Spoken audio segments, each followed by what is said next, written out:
I tell him I'm not going to transfer the money, the elusive Oily finally rings me and says, "It's just surface rust."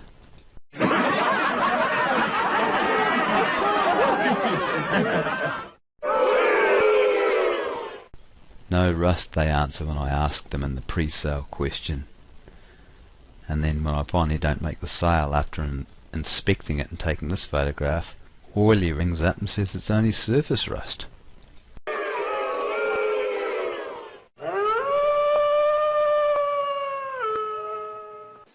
Okay, we've already seen how we've been misled or lied to on the wind down legs, because we've already seen that they're paper thin and riddled with rust. But now we're going to see how this bears a relationship to the deception in these other two statements, where they've got on-road costs included and rego and warrant on hold. Because when they say rego and warrant on hold, they know damn well that that means that they're obligated to get the rego and warrant activated as soon as you've bought the caravan and it's ready to take away from them.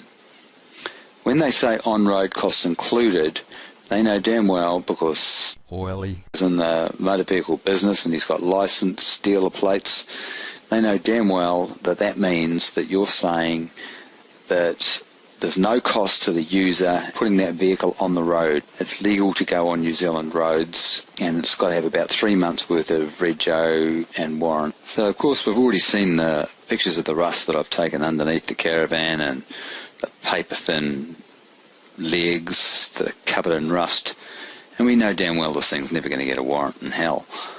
So it's very interesting to note what Mary says when I'm actually around there. Despite two strong reinforcing statements here about on-road costs included and rego and warrant on hold, really giving the potential buyer a clear impression that this thing is road ready and all road costs are covered. We're not going to take it for a warrant. He can't take it for a warrant. Now she knew I was doing a video on the caravan, and this was after I'd already bought it on Trade Me. It was 3.8, so I already bidded an extra $1,500 on it from where the last bid was. Well, I possibly could have lived with $1,000 towing fee to get it up north. If the whole thing hadn't looked like such an absolute pile of crap, and that it wasn't riddled with rust.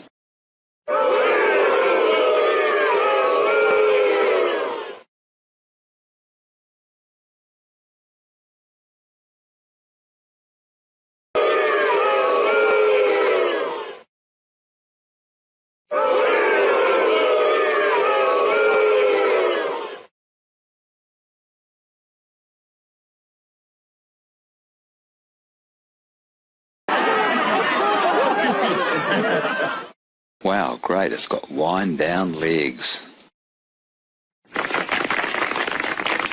Oh, and of course it goes without saying that grubby little people telling so many lies like this immediately want their money as soon as their sale on Trade Me's done, and they're immediately bullying and hassling for it. And that's before you've even had a chance to go out there and inspect your purchase, so you can imagine what they're like when you get there.